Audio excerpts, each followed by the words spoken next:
Hello, everyone, and welcome to the Just DAO It podcast, the podcast for people starting DAOs. I'm Adam Miller, and I'm your host. I'm the CEO of MyDAO, which provides legal entity solutions for DAOs. And prior to starting MyDAO, I did consulting for people starting and operating DAOs. Welcome, Rotorless. Would you please give a brief introduction to yourself and tell us what makes you an authority on DAOs? Sure. Thank you, Adam. Thanks for having me. So most people know me as Rotorless in the Web3 space. My name's Eric. I'm a lawyer from Canada. I've been involved in crypto for several years. It's my only area of practice, and I've been involved in DAOs specifically, several of them as a contributor and a core member, including Bankless DAO, Moon DAO, Shapeshift, and now Lido. So, DAO's second nature. That's awesome. I met Eric at DAO Denver back in February when we were launching MyDAO. And at the time, if you asked most lawyers if they could help you with a DAO, they either said no, or what are you talking about, or that's impossible. But then when I asked Eric, he said, oh yeah, I'm a DAO lawyer. I can help you with that. So he's the first person I know who said that. And now there are a lot of people who would probably say, yes, they're DAO lawyers because it's such a great opportunity and so much interesting stuff happening. But that was an exciting news when I first met you, Eric. All right. So the first half of the podcast, as always, will be the Just DAO It News Report, where we will go through recent news, summarize the stories, and then I will share my hot takes and ask Eric for his, and we'll try to share especially our thoughts on what's relevant about these stories for people starting DAOs. After the news report, we will turn to the featured guest interview with Eric. First story in the news report today is from Forefront, which is at forefront.market, and the headline is An Exploration of Internet Native Organizations. So this is a really nice long article about internet native organizations. Really, it's talking about what most of us would call DAOs in most cases, but it does make the distinction that maybe there's a difference between what exactly is a DAO versus an organization that's internet native versus maybe a community. But all of these things that are being developed are similar in a lot of ways, and that they're all focused on the internet or run on the internet or digitally in some way. And this article talks about the origins of the digital community, experiences building internet native communities, and then what it calls the future history of DAOs, which explores, one vision for how DAOs will develop over the next several years, and then pretends to look back on that. And it's a really interesting article. There's a lot of mental models here for how to think about how DAOs work. One of the really interesting ones is the following. It puts these communities or DAOs on three spectra, I guess. One of them is, how do you bring in new members? Is it open or closed? And where on that spectrum are you? Another one is, how does information or value get shared? And it ranges from chaotic to orderly on a spectrum.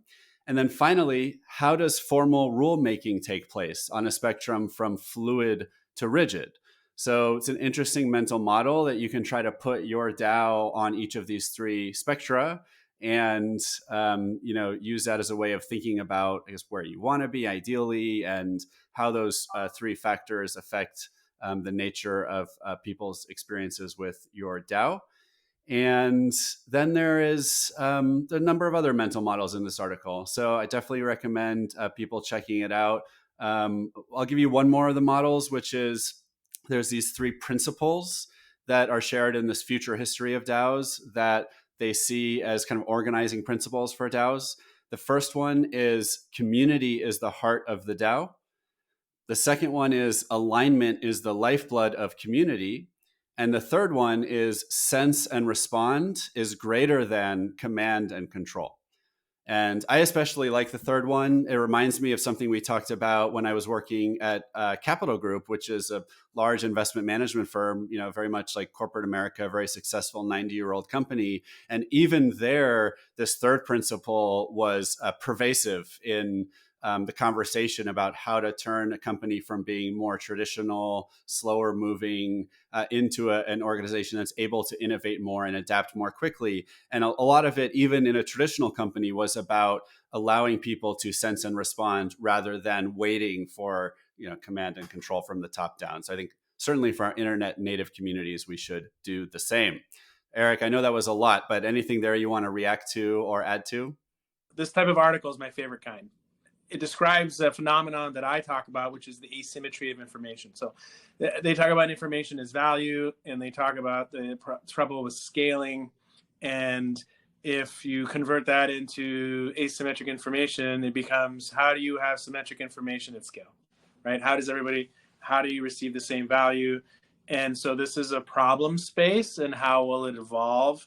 But it kind of is plaguing everyone along all those spectrums.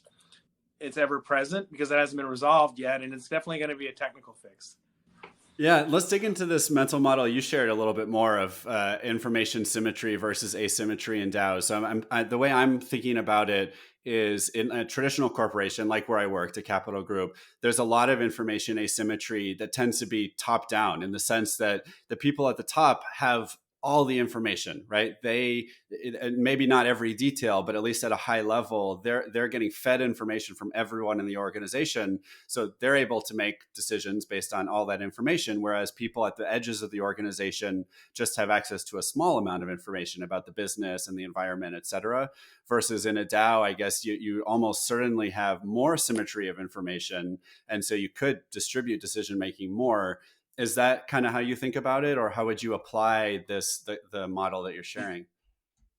You're definitely in the right orbit, right? So the whole reason why the corporate model has to be regulated is precisely because some people have all the know-how and all the insider information, and everybody else is blind. And so information asymmetry is part of that corporate model, right? It's just the way it is. And through DAOs, there's an attempt at least, but some of the struggles occur at the inflection point of scaling, right? So at what point is your pod too big, your work stream, where not everybody asynchronously can keep up to the information that they need to know? Because you don't need to know all the information. You just need to know the information that affects you, but it needs to be available and accessible. And that nut hasn't been cracked yet, because I think that all the technology tools have been developed for corporate structures, right? So we're only seeing the beginning of the technical tools being developed for DAOs. They're only really just coming out now in the first wave. The first tools are just tools from Web 2 adapted for Web 3. And now we're going to see tools by design. And I think as we see the design of these tools improve, most of it's going to be about flow of information. And when the flow of information is better, moves away from the corporate model, you're going to be able to see DAOs that scale better, right? So more people, more and more people without needing a top level hierarchy, rigid guidelines. Interesting. Yeah, because that's something that today, I don't think any DAOs have really figured out how to scale the way traditional companies have, right? Like you have your Accentures of the world with 200,000 employees or something like that. You have, big investment banks with thousands or tens of thousands. And, I haven't seen any DAOs at that level of scale, at least in terms of contributors. But it sounds like the vision, and I would agree with you if this is your vision, is that theoretically, we should be able to achieve coordination at even greater scale with these new tools that we're building if we do it right. Yeah, and it should also turn to efficiency, right? So efficiency of outcomes. Tremendously inefficient if you have a single blocker decision maker with their own incentives, like at the middle to high management in a large corporation, right? And very little actually occurs, right? It takes forever for a decision to happen, forever for implementation, and most of that has to do with the obscurity of the non-transparency of it all, right? And the unavailability of information to circulate widely, right? So nobody knows why their deal was cut in half. the boss came in and made a deal with the other corporation, and somebody's deal was cut in half. It's lauded as a success, but nobody knows what happened on the text of the golf course or whatnot, right? It's all insider asymmetric information. And there's a strong argument to say that if that type of behavior didn't happen, those businesses and corporations would be more successful, not less. Doesn't the same incentive still exist in a DAO where, and maybe even with less checks on it? I mean, I'm playing devil's advocate here, but let's say I'm a contributor to a DAO with 100,000 people in it, and I am in a situation where I do have some information asymmetry, and I can use it to extract more value from the DAO than I would be able to if I shared that with everyone. What's to stop me from taking advantage of that? In that circumstance, maybe even with fewer checks and balances than in a traditional company?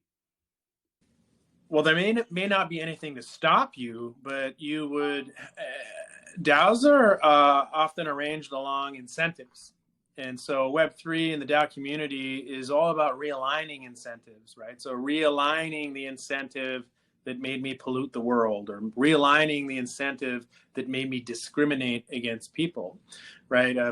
For whatever reason, right? Realign. So all these things that we're trying to solve through social pressures in the Web2 world, but we're not changing the incentives, right? So we're not removing the incentive to behave that way. So DAOs are to more or less.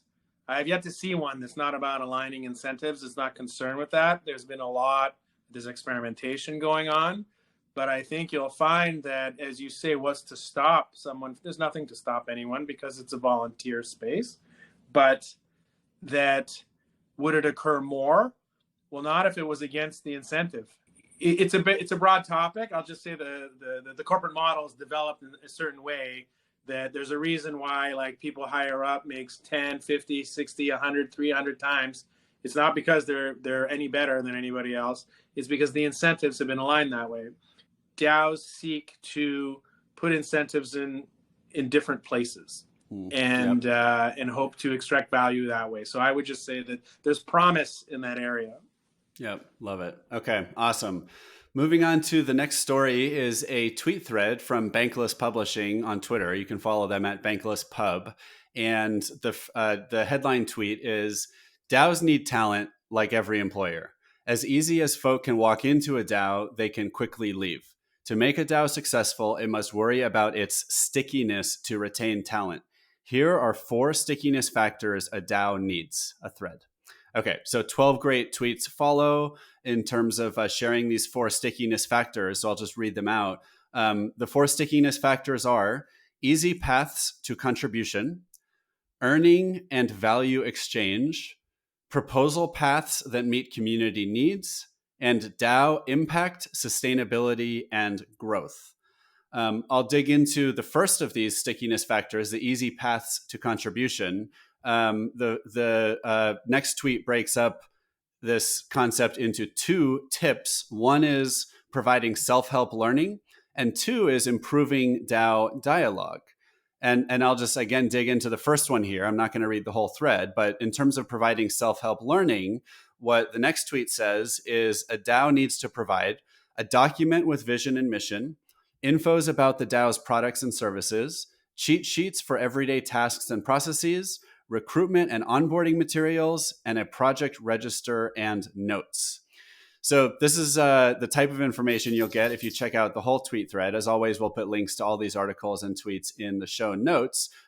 Actually, one thing that stood out to me this week as I was doing my research was there's a lot of advice about how to run DAOs. So a lot of people were tweeting or publishing about, like, here's my mental model, here's a system you can use, or a structure you can use, or here's the 3 or 5 or 10 most important things for DAOs, which I think is awesome. I don't usually see quite so much volume in that regard.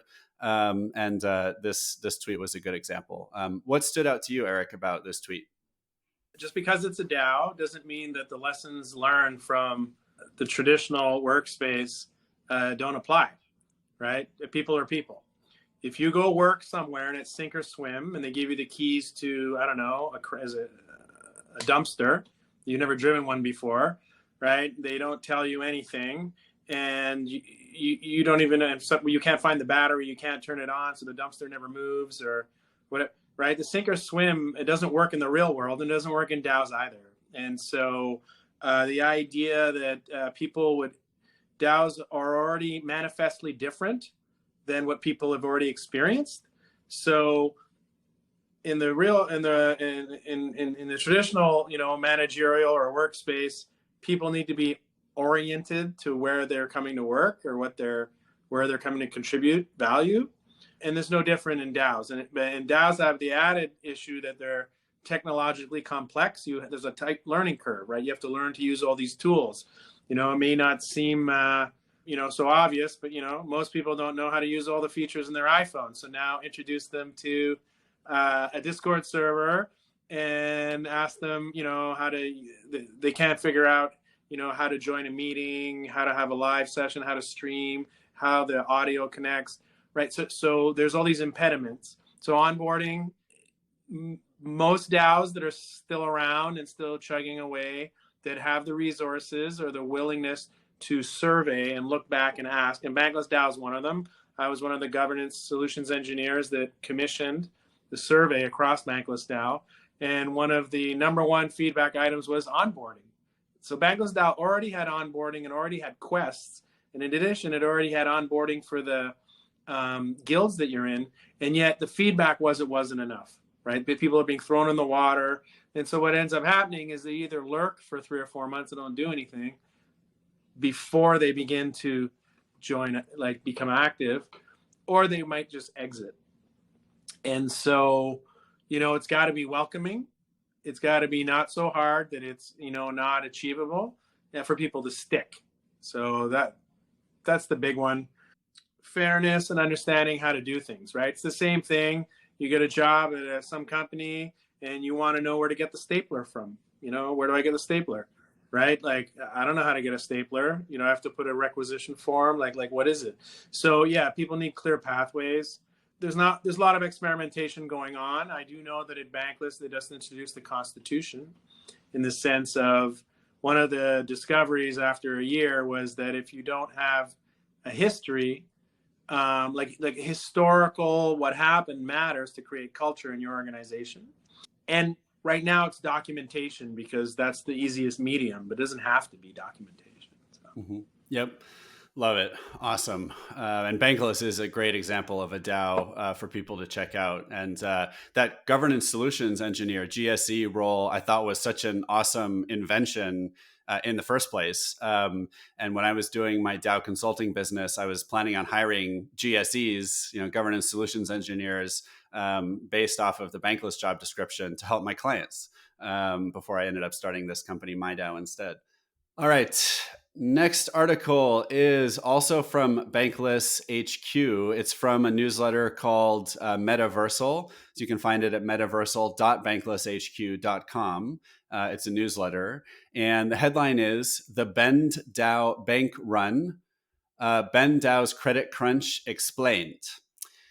So this is an interesting story about an organization called Bend DAO, which runs a protocol that's used for people to borrow against their NFTs. So let's say you have a Bored Ape worth 100 ETH, so $100,000, which a lot of them actually are, or more, and you want to borrow against it. This DAO created a product that makes that possible. And the way they programmed the product, or the protocol, was that you can borrow up to 95% of the floor value of the NFT that you put up as collateral. So if you put up a Bored Ape worth 100 ETH, then you could borrow 95 actual ETH against it, and they would keep your NFT. And if you ended up not being able to pay interest or repay the loan, they would keep the ape. Now, in retrospect, this seems crazy, because the assumption that you're making if you create that protocol is that these NFTs won't fall by more than 5% in value below the floor price. And of course, over the past several months, these NFTs fell by, 50% or more, just like the rest of the crypto ecosystem. And so you ended up with a lot of loans where you had someone who had borrowed, let's say, $100,000, but now the collateral was worth only $50,000. And in that situation, any rational actor would not even pay back their loan, right? If their option was keep the 95 ETH or keep the thing worth 50 ETH, you're going to keep the 95 ETH. And so what happened was this whole system ran out of money. So there was no more liquidity in the pool to make new loans. And so the DAO had to come in and change its policies to increase the collateral requirement and do more liquidations on assets that were already in the system. And I think this is, as much as it's about a DAO, because it's a DAO that runs the protocol. I mean, this is about DeFi and the fact that even if you have a decentralized protocol, it doesn't mean the rules can never change. But what's nice is that a DAO had to decide. It wasn't some central management team or a Federal Reserve, chairman who came in and said, "Hey, we're going to change the interest rate. No one else gets a say." At least it was a DAO that had to vote on making the change to the protocol that increased the collateral requirements and increased the liquidations and brought the protocol back to solvency. And the protocol is now operating fine. Anything to react to this one, Eric? It's refreshing to see when what I call self-regulation, self-management, proves itself out. And in this case, it has a positive outcome. I don't think the focus should be so much on the outcomes. It should be on the process. And here, a process was able to respond in a timely way to new information, right? And based on that new information, they're able to arrive at a decision, and within a time space that's good enough to achieve the outcome they're looking for, basically. So it's kudos for the DAO. Yep, awesome. All right, turning to the next story. This is again a tweet. This tweet is from Sam Kazemian at Sam Kazemian. And the tweet is, "I can't stand to not speak up about this Fey protocol situation. Please read this thread for one of the most egregious DAO/DeFi situations I've ever seen. There is CeFi drama stuff, but this is a new low for DeFi." I'll read the next tweet. Well, first, let me give some context. So what's going on here is there were two DAOs, each of which ran a protocol that involved DeFi and treasury management related tokens. One was called Fey Protocol and one was called Rari Capital. And the two DAOs voted to merge, combining their tokens into one new token. And then after the merger, there was a hack. So one of the two protocols got hacked and lost most or all of its money.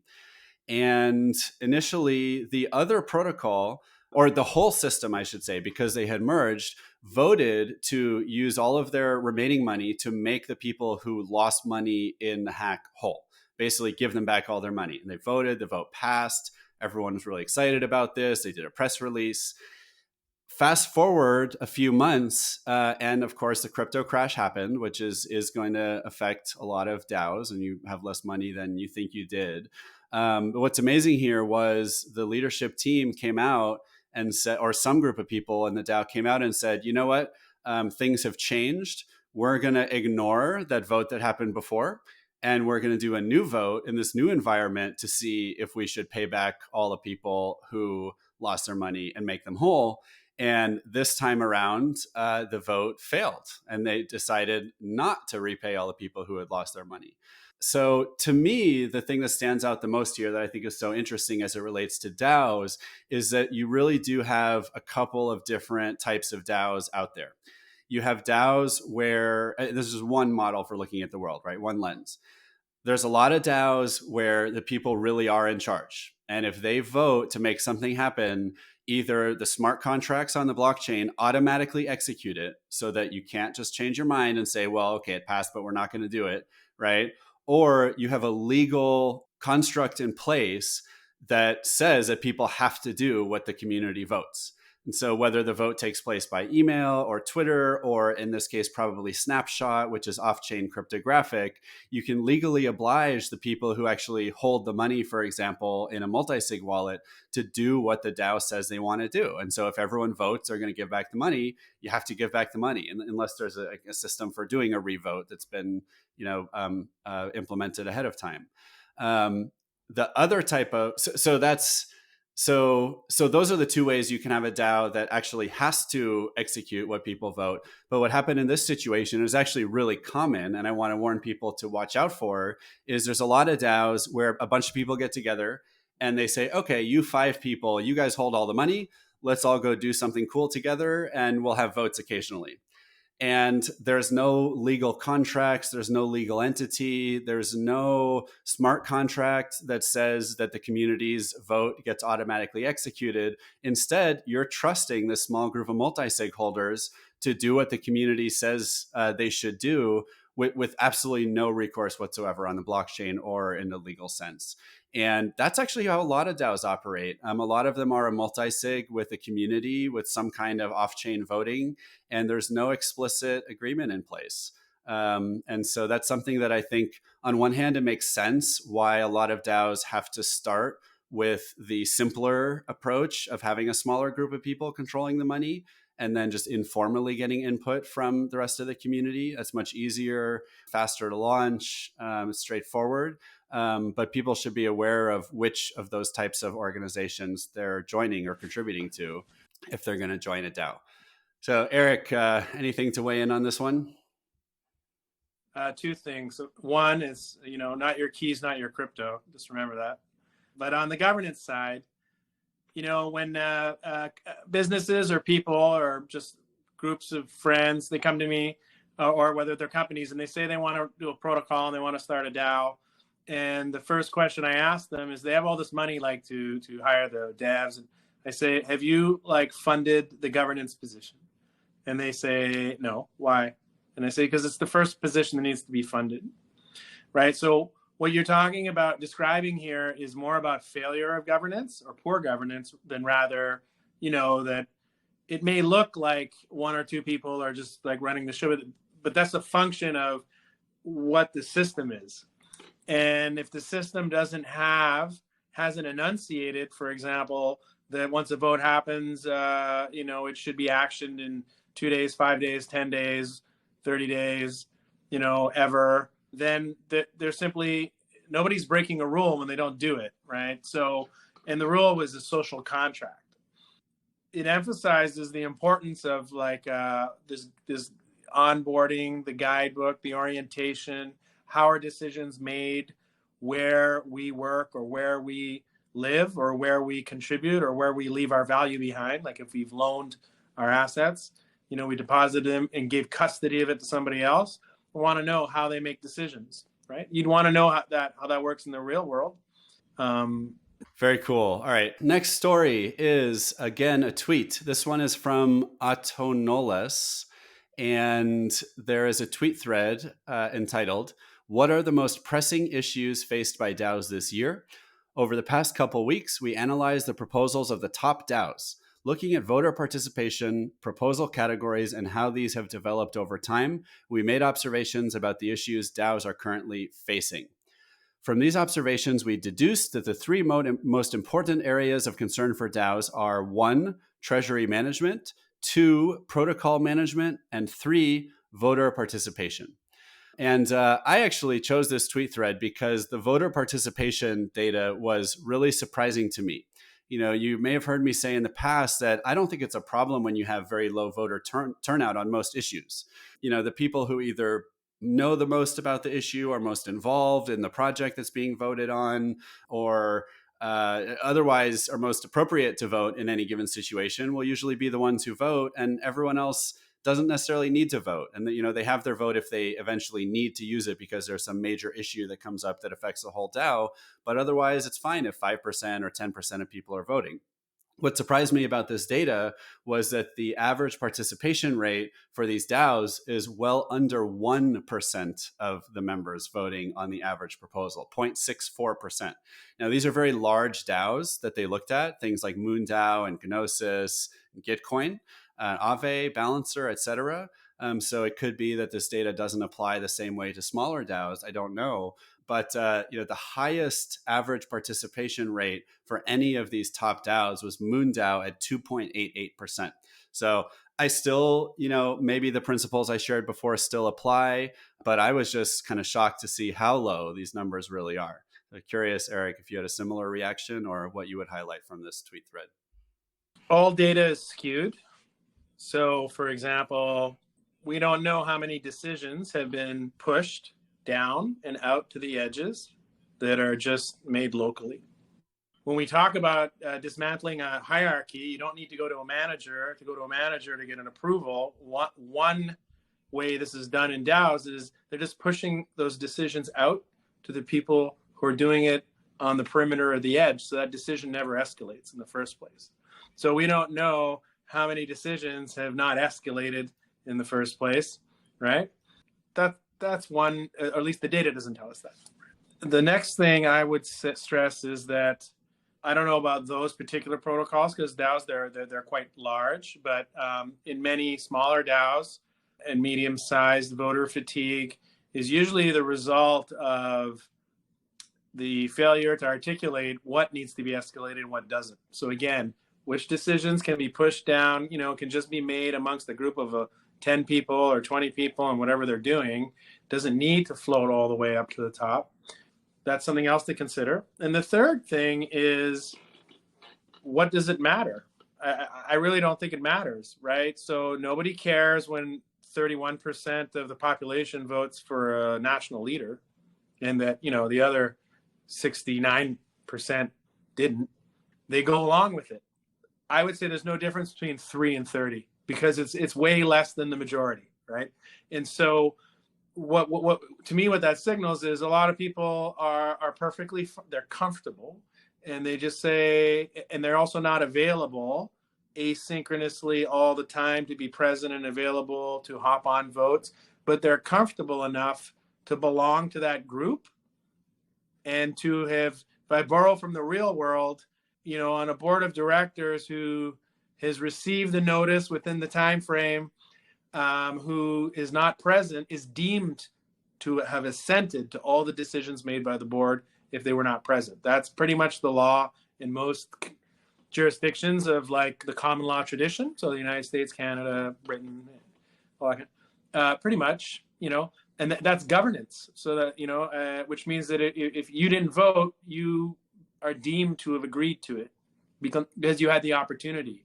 The issue here is about the opportunity. Did you have access to the information? And did you have the opportunity to protest or say something and have your voice heard? And this is where it differs from the corporate world. And so I don't think it really matters. Yeah. Yeah. I really don't. I don't think it matters if it's 3%, 5%, 1%. It would be bad if it was only 3 votes. Yeah. That would, yeah. It would be bad if it was 15 votes. Right. But like some of these DAOs have like 100,000 people in them. Right. Yeah. So if they say 3%, I forget, I think MoonDAO has 25,000 people in it. So, 3% of that is still almost 1,000 votes. Yeah. Yeah. Right. Interesting. So it's not like a CEO and like a C-suite of 6 people who are just going. Good point. It's still way more decentralized than a traditional decision in a traditional company, for one thing. Oh yeah, because where everybody got the information. Yeah. Right. Yeah. And so see, we're circling back to this asymmetric information thing. Yeah. As long as the information is out there, and the more we push into the DAO conversation and phase 2, phase 3, like the maturity, the more it's becoming more central to my logic every day, which is it's all about symmetrical information. And once you have that, you're immunized from all sorts of problems. Yeah, makes sense. And it's about availability of the information, right? It's not like you need everyone to always read everything, but as long as they could, if they wanted to, then would you consider that symmetric information? Access, and they know where to find it, and they have opportunity, right? And so whether that's pushed to you or whether it's just posted and you have to go look, or, I don't have the magic answer for that. But I would just say that there's a group of criteria that like if something was posted and then there was notices and then it was there for long enough, and then, there's a reasonableness element to that. And once it's there, you had access, you had opportunity, and therefore it's a completely different, the fact that you voted or you didn't vote doesn't really mean anything. Yep. Awesome. All right. Last article for today is from CoinDesk. And the headline is U.S. Tribal Nation Economic Zone publishes draft rules for DAOs. The Catawba Digital Economic Zone proposes allowing DAOs to be organized as unincorporated nonprofits or limited liability companies. This is an economic zone backed by the Catawba Indian Nation in Rock Hill, South Carolina. This one stood out to me because, of course, this is in some ways similar to the work that I do at my DAO, where we have the Marshall Islands legislation allowing for DAOs to register as limited liability companies there. And there's only about 6 jurisdictions in the world that have done something like that so far. So I was really interested to see that this economic zone related to this Indian nation is trying to do something similar. Now, I personally had never heard of Native American communities in the United States doing anything like this. I had always thought it was something that is either going to be done by a state or by some other nation state in the world. So really interesting to think that there may be even more jurisdictions where something like this could happen. So I'm curious, Eric, especially I guess as a lawyer, not that any of this is legal advice because every situation is different, but what's your reaction to this? Is this something that could be just as viable as a nation state, or is there any red flags that go up for you? Okay, there's actually quite a bit to unpack there. Without going too deeply into it, Aboriginal law is a whole area expertise on its own, and I'm not an expert in it, but I will say that in North America, whether it's the United States or Canada, most Indigenous people, they don't all have what I'll call the same deals. They all have different treaties that happen at different times, and so there's a level of self-autonomy. And depending where they live, they may have more self-autonomy or less self-autonomy, almost like an independent state within a state. And so that's a feature of, Indigenous rights from colonization, So interesting that they're doing that. I think what happens is whenever you have a single jurisdiction, right, that comes out with a new law or structure that may not be recognized anywhere else, there's just some uncertainty. So I would just say that, like you said, it's not legal advice, but if I lived there, I could rely on that law because the law is made in the same place where the court is, and the court has to uphold that law. But DAOs, by very nature, are global. This is the same issue, by the way, with the Wyoming and, Vermont, and which is there's a lot of uncertainty, like if you live somewhere else, right? So because DAOs by nature are global and they have people from all over, and they tend to attract and mass talent from many different jurisdictions, and the issue becomes in law, if there's going to be a bun fight, right? It's either where I live, where you live, or where the incident occurred, right? And so, and if the DAO legislation is neither of those places, people will lean on to their advantage what the law is where I live. And, without being too specific, I know, for example, in California has all sorts of special laws they exercise all the time that are different than some other states, right? And so, and it only usually for anywhere, it just requires a nexus, they call it, like, so a nexus test. So, if I live in a province in Canada, then I can go to court in Canada in that province and claim that the incident occurred there.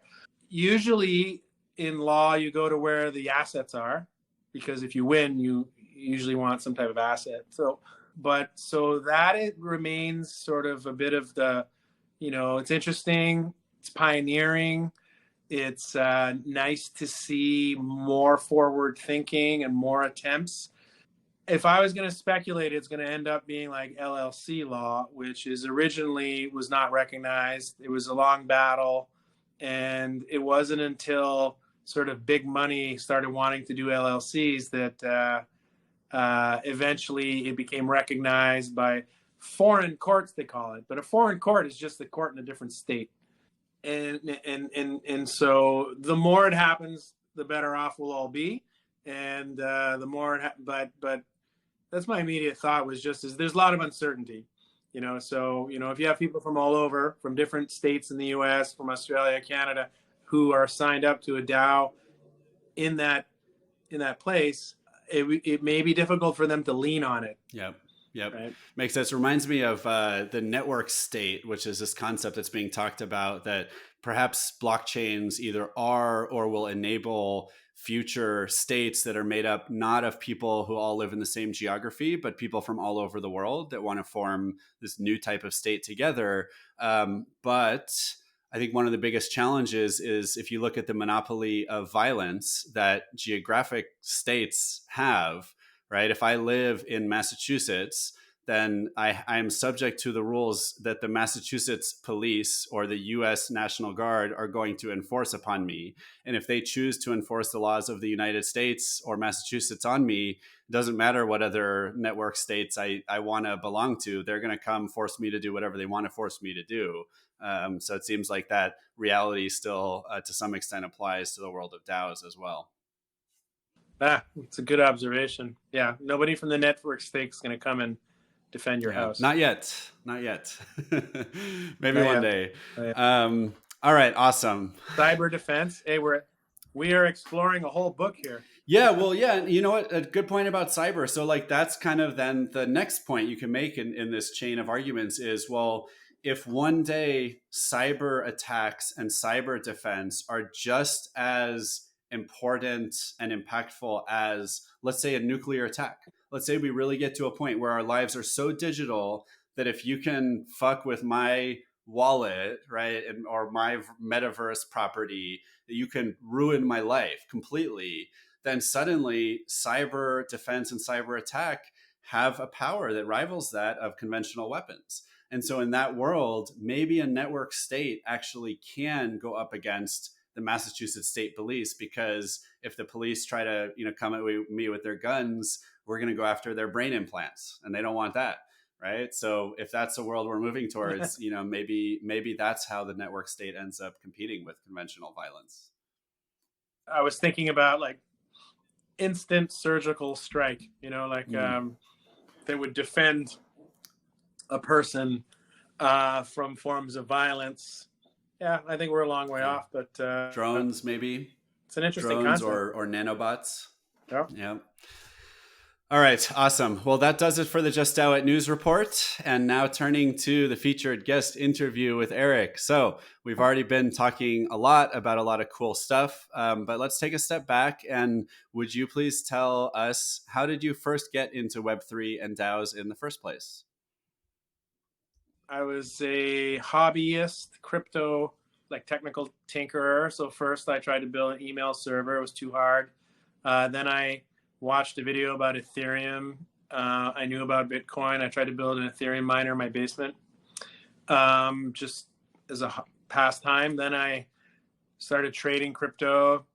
The next thing, it's a typical path. And then the next thing I was like trading swaps in Asia overnight on the weekend, staying up awake all night, and then I decided I didn't want to do that anymore either. And then along came DAOs. It was at first like more of a reading thing for myself. I'm interested in governance. I've always been, and then I started participating, and I got involved in Bankless DAO first. And what ended up happening is I ended up in a lot of discussions where it sounded like I was the only person that had the answer. So a lot of people had a lot of legal questions. I could see there was a lot of uncertainty. There's also a lot of FUD and hype and misinformation that circulates, or misguidance. that's rampant through DAOs. And so bit by bit, I began to assume, and DAOs are a lot about like seizing the opportunity before you. Like everybody looks like, who's going to do this? You say, well, I'll do it. And then I just, got deeper and deeper, both in governance, and then in my law practice, I began to shift, because I like interesting things. And so I took on a few DAO cases and crypto cases. And then next thing you know, I had no time or room for anything else. And that's where I am today. Full-time private practice crypto, and also, I don't want to say full-time contributor, but a significant contributor to several DAOs. So what is it that allows you to have answers where no one else can seem to come up with an answer? And I'm thinking, especially Eric, you often have a lot of awesome analogies. I wonder if you could share some of how you think about those with us. Yeah, I think maybe I have a background in aviation, and before I was a lawyer, and so what I often describe as actual risk, right? So, the likelihood, the remoteness of something happening, and also what I call operationally actionable information is all stuff that like I was consumed with before I became a lawyer. And for the most part, the answer was always to the lawyers was, thank you, your opinion is welcome, but it's only one part of the whole equation right before we ignored it and did something, right? And so, because they don't run the show. And then I became a lawyer, and that sort of drives my thinking sometimes. So, I tend not to tweet or challenge people in the open, but on calls I'll ask them. I'll hear, oh, the risk of this is that, and I'll say, put my hand up and I'll say, could you please elaborate on that? What is that risk? And then they'll text me and they'll say, bro, you're blowing my, he's a lawyer, he's angry at me because they said that something's risky. And then I said, well, what is the risk? Like, can you actually explain it? And, some people can. It's not that nobody can't. The thing about in crypto and in DAOs is that there is, first of all, you have to have the time. There's a big learning curve.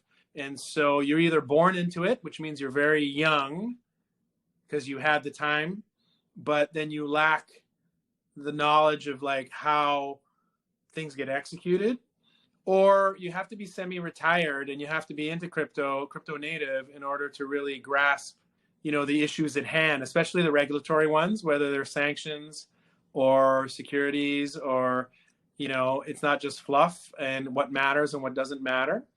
And so you need a lot of time. And I would just say that most lawyers, the majority of them, are busy. They have a full pipeline. They have a set play. I only do this type of law. I have a playbook. The organization I work in, is very top down. And, Eric says this, the person below him says that, and the person below him or her, says this or that. And that's how it works. We have a risk model that doesn't accept risky projects. We have, right? And so that excludes right away like 90% of all lawyers, like right out of the gate. And you may have found with my DAO that if you can find a crypto lawyer, because they are out there, they're busy, right? And so if you only have like a small thing, you'd think, well, it wouldn't be very hard. What you discover is they answer you with stuff like, I'll get to you in 6 weeks, right? Like, and so it's not that I would say that I'm so different. I would say that I belong to a group within the law community that is more fluent in what the challenges are, where the friction points are. And it's also a mix. If you practice law, it usually doesn't transborder, right? Unless you're in maritime law, international insurance, there's very few things, treaty law, right? Unless you practice in that, which is a very narrow group of very few people, and you rarely have to deal with that, right? People from all over in different places with different concerns and different governments, different projects, different rules. So it's very international, very trans-border. And so you also have to be either willing to learn, or you already have to be sort of, you needed to understand that a little bit. My background was aviation, was naval aviation, going around the world. I was in the military for a couple decades, doing all that kind of stuff, implementing those international rules. And so I've been at the table of those conversations where nobody can decide what's going on. Doesn't matter how high or level it came from, because there was no law in that place. And I would just say that those things have helped me in crypto. And the other thing is passion. I like it. I like the idea about people being having freedom of conscience, to make choices of their own. I personally often, some of my rhetoric is colored with I don't need Big Brother to tell me what to do. That kind of is something that's ingrained in me, that there's a bit of self-autonomy that people need to be responsible for. And I think this whole movement, is in that direction. So I like being part of it. Analogies. Yeah, I got a couple. You're probably thinking about the coat check and the airline points, or if I've spoken to you about them before. Yeah. So, I'm Canadian. So when you take your wife to a fancy restaurant in the winter, they bring their shoes in a little bag and they wear boots. And when you get to the restaurant, there's a coat check. They take the coat, they take, the shoes, you swap your footwear. And then, sometimes you have to pay for it. And then you buy a token. And right. So whichever way you want to, we'll call it, you do the swap, and then you get to use the token for a while they hold your your coat and your boots in the coat check, and then you eat dinner, and eventually you come back, you give the token back, you get your stuff back, and then you may even leave a tip, right? So there's a financial transaction, there's an economic interest, there's a swap, there's a token, and there's definitely not a security anywhere there, right? So every day we do stuff. And so there's no investment contract when I deposit my, shoes at the coat check. So I like to rely on, I think often when I'm in these conversations and I just think of these real examples, then I also thought about very early on, I started using the airline points example, right? So so not everything in DAOs and crypto is new. In fact, a lot of it has been around for a long time. And we have everyday examples. The first example is the unincorporated association. The unincorporated association is the most common form of organization in the world. I know for a fact it is in Canada, and I'm almost positive in the United States. The most common form. There is more unincorporated associations than there are businesses, companies. And that's because any group of people is by default, if they're doing something together, it's an unincorporated organization, right? Yeah. Stamp club, homeowners association, you name it, sports. And so unincorporated associations have existed for a long time. They're not going anywhere. In fact, they've existed since before companies. And so the fact that you're an unincorporated, if you want to claim your DAO's an unincorporated, it's not a mystery. It exists. And in some places, it's more recognized than others. The issue really tends to be whether you want to sue or be sued, right? And the naysayers will say, the disadvantage is that you can't be sued. And I'd be like, I've never seen that as an advantage before. Recently, I was trying to enter into a contract on behalf of a DAO with a company, and they wanted us to enter into a contract. And I said to them, do you see yourself suing, like resorting to courts? Like, do you see this? It was for something very simple. If there's a breach. And they said, absolutely not. We're like never. We're like pro crypto. We're not never going to go to court for a judgment. And I said, so then why do you want a contract?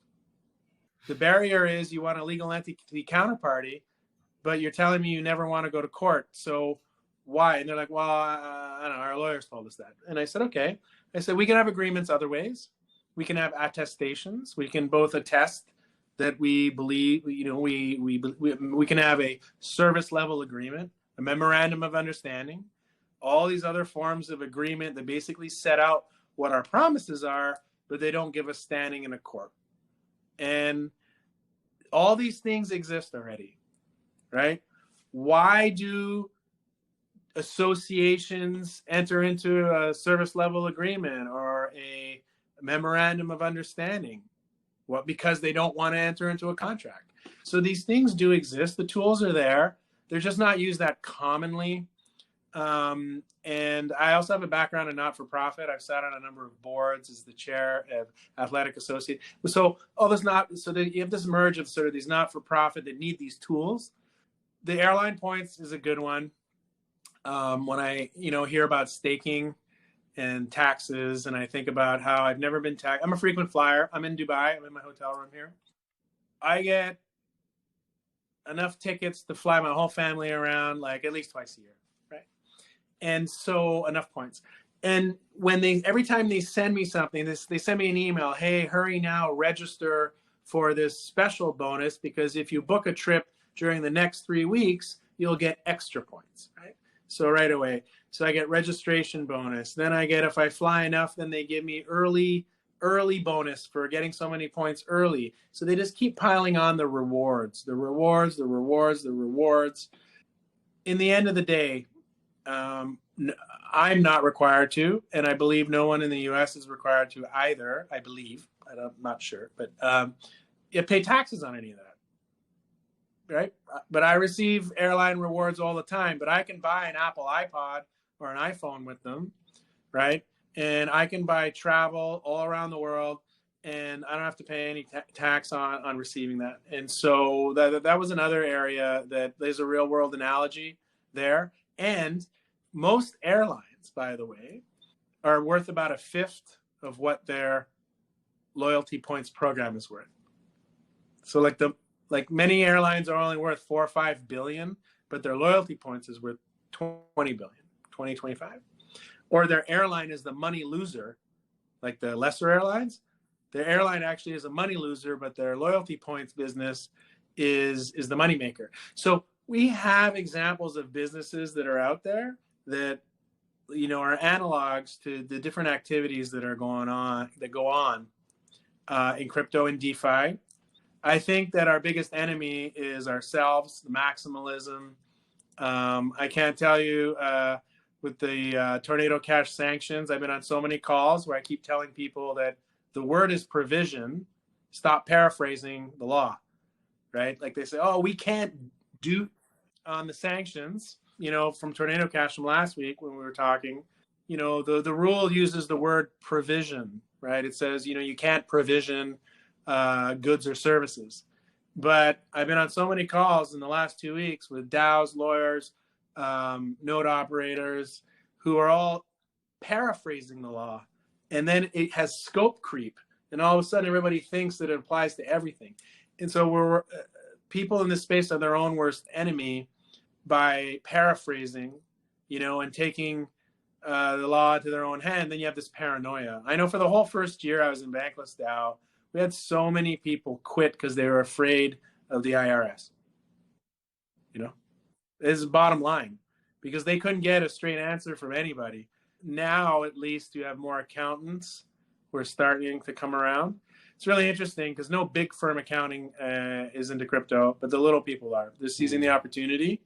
And I love it. Well, and I'll share another analogy or two that I've learned from you, because I think they're awesome. In the case of a nonprofit DAO, so my DAO deals so far primarily with nonprofit DAOs, although that's changing soon. And a lot of the time, like I was being interviewed by ABC Australia the other day, and she was really pushing on me about a lot of the things that you often hear as criticisms of crypto and DAOs. And one of the things was like, how can you call this a nonprofit when people are making money on real estate and this and that? And so I used your analogy. I said, think about like a yacht club. A yacht club is almost always going to be a nonprofit organization, But the yachts that pull in and out are worth millions and millions of dollars. And those yachts can rise in value. Those yachts can fall in value. No one is complaining about the yacht club being a nonprofit. It's just a structure that makes sense. Or sports leagues is another one you've told me about. The major league sports leagues that make tons of money and a lot of people make money off them. Those are nonprofit organizations, and it's for good reason. The sports teams often are, maybe usually are for profits and are making a lot of money. The media is making a lot of money. Everyone's making a lot of money off of this. That doesn't mean you can't have a nonprofit as part of the system. So those are two of my favorite analogies I've learned from you as well. Oh yeah. There's another good one, which is in Canada we have something called Interact, which is the network for when you use the automatic teller machines. And Interact, until 3 years ago, was a not-for-profit. So every time you stick your card in the machine and it charges you a 50-cent fee to use the network, Interact for 20 years, and they invented this whole, that's how the money was charging a fee, and it was a not-for-profit. And the only reason it actually migrated is because it merged with something else, and otherwise it would still be a not-for-profit. And so a not-for-profit simply means that the owners don't take the profits, basically. And so as long as the owners who do nothing, who are sitting around passively with their hands on their head, suntanning, right? As long as they are not taking the profits for themselves, you have a not-for-profit, right? Yeah. Interesting. Cool. So there's a place where a lot of people don't understand that I'm not going to out the CEO of the American Red Cross on his salary. That's a not-for-profit. It's a charity, actually. And I'll just say I think it's over $1 million, right? So it doesn't mean that you're not allowed to get paid. Doesn't mean that you're not allowed to work. Doesn't mean you're not allowed to produce value. What it means is you're not allowed to distribute and harvest those profits to the beneficial owners. Yep. Awesome. Cool. All right. We've been covering a lot of awesome stuff. I want to turn to some of the questions we ask all of our guests about different challenges and advice that you have for DAOs, challenges you've seen DAOs face and advice you have for them. So let me ask you, what is the number one piece of advice that you have for people starting DAOs today? Yeah. So we touched on this earlier because just the coincidence of the articles, onboarding. If you don't have an onboarding process, it's not going to work out well, right? It doesn't, especially in the beginning, 3 or 4 or 5, 10 people have all the ideas in their head. It's just not obvious. Onboarding is the big deterrent. I see that in my family. I've encouraged other people to join DAOs, and then they're kind of they fizzle out because the onboarding, they don't know what to do. They can't figure it out. Onboarding, if it's going to be a protocol DAO of some type, which means it's probably DeFi, they need a funded position for the governance community manager of some type. Because these are the DAOs that are not going to be social DAOs. They're going to be financial in some way or form, which means there's going to be a lot of token holders. And that information needs to be marshaled, and the process needs to be run by someone because there's so many people. Yeah. Those are the two real big ones that, like smoke from the page, poof. Like if you don't have that, you're going to run into problems right away.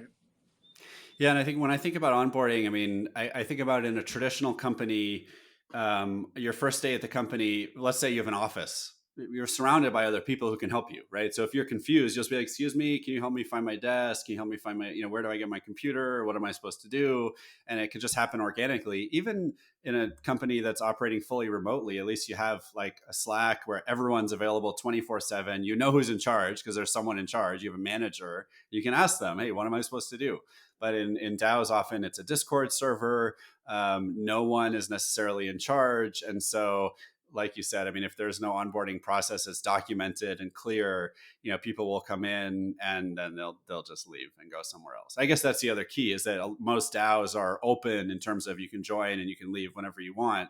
And so it's not like a company where you're locked up into an employment contract and therefore you're going to figure it out. If you can't figure it out, you'll just leave. Yeah. And the other thing is, like I mentioned earlier, maybe it doesn't have to be written down. It could be oral, right? But, that would be like a welcome call that then explains that, I don't know, this part of the server is where you ask your questions. Something as simple as that, right? It's just this orientation, onboarding, mentoring, not so much, and then having people select and jump into what they want. There's a shopping list. Here's 10 things that we do. Here's 5 things that we do. Which one do you want to be part of, right? And then even if they're interested, tokenomics, I don't know anything about that. Sign up for tokenomics. Go to the tokenomics meeting. Start to learn about tokenomics, whatever it is, because it's both a place for expertise, but also learning. Everybody who's there wasn't born a DAO expert. Yeah, that's for sure. And all of us in the DAO space are pretty new to the DAO space because DAOs are new. So we're all learning as we go. Any favorite tools you've come across or new tools that you're excited about that people could check out? Tools for running DAOs? I know Harmony was building some, but I think that came to an end. Polygon has come out with Polygon ID, which is like a ZK rollup. So the way that works is off-chain, you validate yourself. So I validate myself as I'm 18 years old and I'm Canadian. And then I get a proof that says that. And then that proof goes on chain. And every time I want to do something, I present that as my ID. Nothing more, because most things don't require anything else. So that I ask me of adult age and maybe what country I'm from. And so this is the pilot project they're doing is just these 2 things. But in theory, you could have an endless amount of claims, they call them, right? And so it's interesting. Under that type of ID, it would enable one wallet, one voting, right? So it eliminates plutocratic voting, which is whoever has more tokens has a heavier influence. That was a soft rollout like in June. I think that it's just being piloted right now, but it has some promise. They're also building a tool. I know that it's like a skin. It's also had a soft launch called Grail, which is going to aggregate all these bad tools, right? So we have, discourse forums, we have Discord servers, we have Telegram, there's a couple of other products out there, platforms. And basically, you have to be present in all of them if you're going to be following the DAO, wherever you are. And it's difficult to be present in all of them all of the time or asynchronously. It's even more difficult to be present in all of them if you're involved in more than one DAO. And so you're starting to see what I'll just call it aggregation tools. They're coming out where you only have to sit at one interface and it's actually pulling that information. The thing with the Polygon is that it's going to interact with the ID wallet. And I only mention it because it's a company that's building DAO tooling in the hope that DAOs will migrate to their ecosystem, right?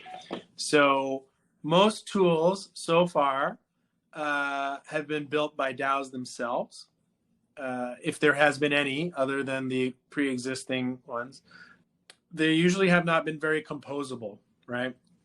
So they kind of standalone. You have a standalone smart contract. Then you have an off-chain thing like Snapshot, right? You have all these tools and they're all in these little silos. And so we're just going to enter the first, the steps of composability where the tools can kind of interact with each other. And so those are the new tools that I'm aware of. Reputation's another one. There's a bunch of different initiatives working on reputation and how that might figure into voting. And there's a couple of protocols, a couple of smart contracts, a couple of people out there working on that, which is an interesting development. But other than that, I have no favorite tool. I think the tools are all bad. They're just like the lesser, they were all, they were used, they've just been adapted for a purpose they weren't designed for. And so I think if we have a call 1 year from now, there's going to be better tools. Absolutely. Absolutely. By the way, in your Polygon ID example, you mentioned that you're an 18-year-old lawyer from Canada. I just want to make sure everyone knows that you're not actually 18. So if they were worried about all Oh this, yeah. all the No, great... yeah, or maybe I misspoke.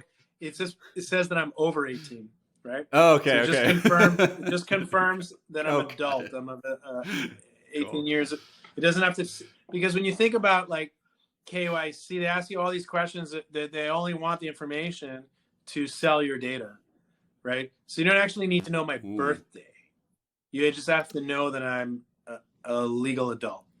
Yeah. For like 99% of non-security related things, right? Makes sense. And so that's where the sort of ID ZK rollups come into play. I could see the application of that or other projects people are working on.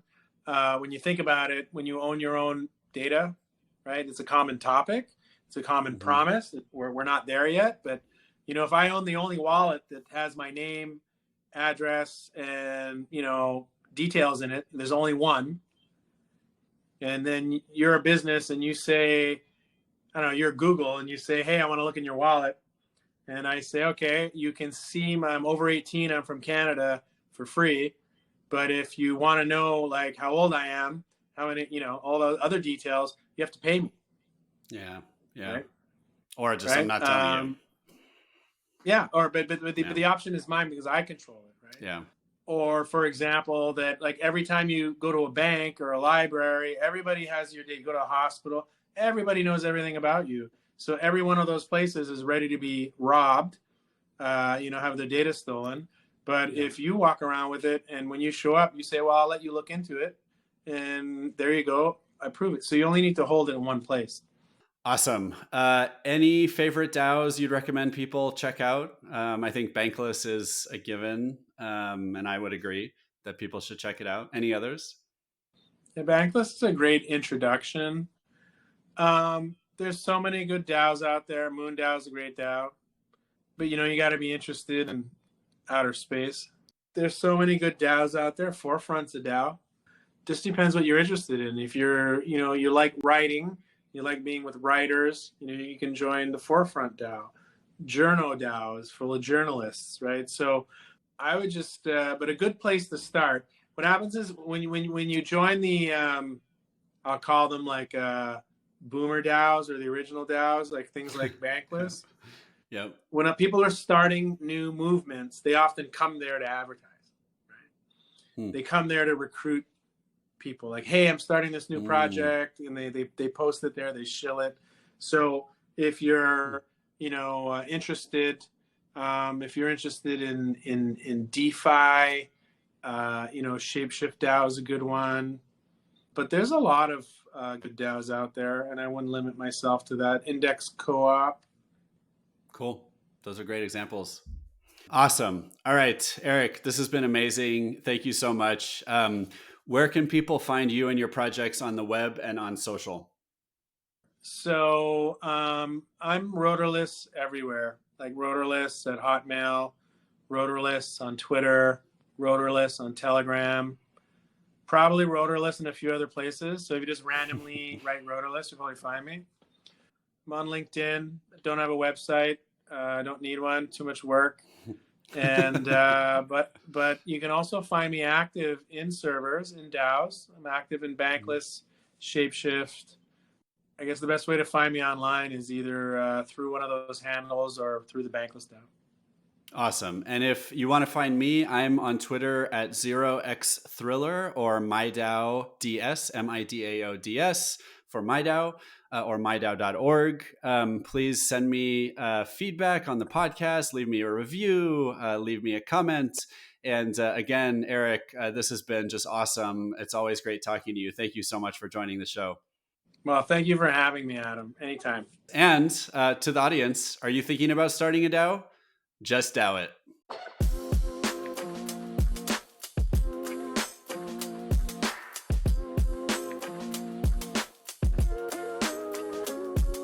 Just DAO It is for educational and entertainment purposes only. Just DAO It does not contain any legal or financial advice. My DAO also does not provide legal or financial advice, and nor does your host, yours truly.